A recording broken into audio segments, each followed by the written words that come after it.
All right, next up, we have Pat Kelsey from Louisville. Again, if you need access to record, just let me know that in the chat window.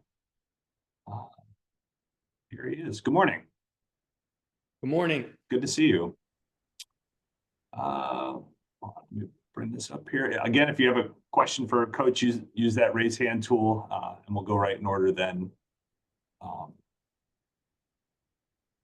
People are slow today. All right, Brooks Holton, go ahead, sir. Hey, Pat, good morning. Morning. Was wondering, as you get prepped for Wake Forest, have you given yourself much time to think about, your history there with the school and getting started there with Skip? Heard you speak on a podcast recently, just kind of about everything that went into, you starting off there as the director of operations. So just wondering, kind of now your first game against Wake Forest here at Louisville, have you given yourself any time to think about that stuff? Yeah, I mentioned to my wife the other day, it's a little surreal just preparing for a game against Wake Forest because I have so much history there. I have a ton of relationships there. It was a special time in my life. I worked for my mentor and my college coach, Skip Prosser, and we had great times, and it was a great era of Wake basketball. Obviously, we tragically lost Coach Prosser 17 years ago. And he's at the forefront of my mind every single day. He was a huge he was a huge mentor to me and had a profound impact on my life. My two daughters, Ruthie and Caroline, were both born in Winston-Salem. So yeah, I mean, it obviously has a sentimental feel from that standpoint. I can't tell you, I'd be lying to you if I've spent a ton of time thinking about it, but it did come up several times over the last week as I'm watching game film at the Joel Coliseum, and brings back a lot of memories. C.L. Brown, go ahead. Hi, Pat. Was wondering, certainly you've been consistent with making sure you guys are focused on the moment at hand. But I was curious, as you guys have stacked wins on this streak, and kind of the maybe hysteria isn't the right word, but the community, the embracing of the program has seemingly grown over this last month and become more and more excited about it. What have you noticed different from maybe at the start of the year till now, just in terms of how much the fans are more engaged now, or connected more, or just showing their appreciation for what you guys have done so far? Yeah, you said it at the beginning of your question about us focusing on the task at hand. That is always priority number one. We make a point every single day, as you guys know, to make the next thing we do the most important thing. And we stack that on top of each other again and again and again and again.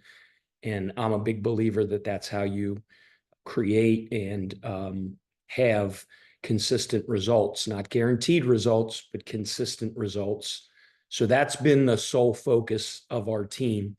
But there's no question that you can feel the energy and the buzz and the excitement in the city for this team. I think this team, CL, connects in a lot of ways with this city because I think our team represents a lot of the things that the city of Louisville represents. This is a very proud city. It's a very connected, family-oriented city. And I think they see that, feel that within our team, our 25-strong culture. You can see the joy that our kids, our players play with. There's a grit and a toughness about our team. I think that's one of the hallmarks of our team. And I think that toughness, grit, tenacity, blue-collar mentality is something that the city of Louisville takes great pride in. They see a team that hustles and that fights and plays very, very hard. So, and then we've had some success, and it's always important. And I've said this on many interviews. It's important for a lot of things, right? I think our city, it's good for our city when Louisville basketball is really good. Obviously, it's good for our school. It's good for fundraising. It's good for recruiting, all those things. But we don't ever talk about those things as our team. It's just the next thing is the most important thing. And throughout the course of the season, you have ups and downs and goods and bads. And we've had a lot of both. And it's us just, having our undivided attention on one of the best teams in our entire conference in a big game here tomorrow night at the Young. Thanks. Go next to Matt McGavich. Pat, since you guys have not played in about a week, I'm curious, where do you kind of stand on the rest versus rust debate, especially when you throw in that you guys have had all that momentum behind you? Where the what debate? The rest versus rust, considering you haven't played in a week. Rest versus rust. That's a good one. I never heard that before. We had a really good productive week.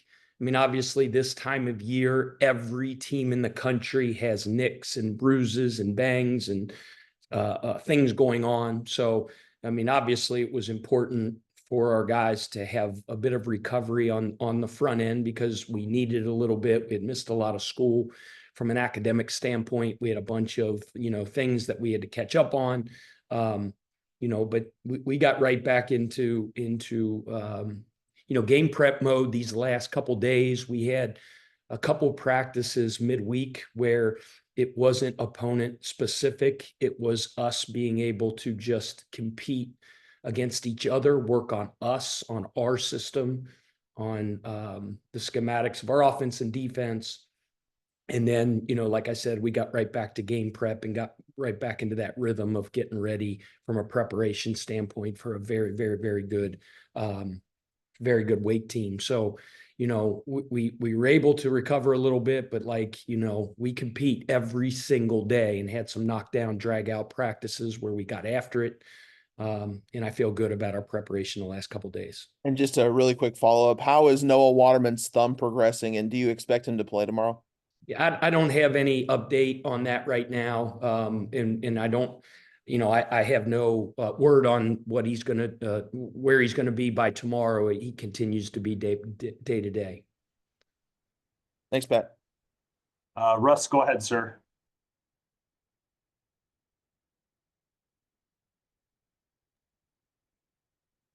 Russ, you might have to take yourself off of mute there. That would help, wouldn't it? Yeah, you mentioned Wake being very, very good, and they showed it by the way they played Duke, had a lead in the second half, and just wasn't able to quite hold on. But what impressed you about them, and then what did you see in the Duke game that compares with how you played Duke? Well, the Duke game seems about 420 years ago. So I don't know if I could compare our Duke game versus how they played Duke. But I do know one thing. This is one of the best teams in our league, and it's obvious. It jumps out on tape just how talented they are. They have an older veteran team. They have a first team all conference player and probably have another one as well. I have no idea, what the list is and how many get on first team. I have no idea, but 23, is a pro. He's a problem. 6 is just a tough veteran, savvy, skilled, and that toughness, I think, permeates throughout their entire roster. 4 is a big, physical, skilled guy inside. 8 is a blur in transition, fast, steals the ball. 2 is one of the most talented freshmen in the entire league. 25 is a versatile, skilled, tough guy.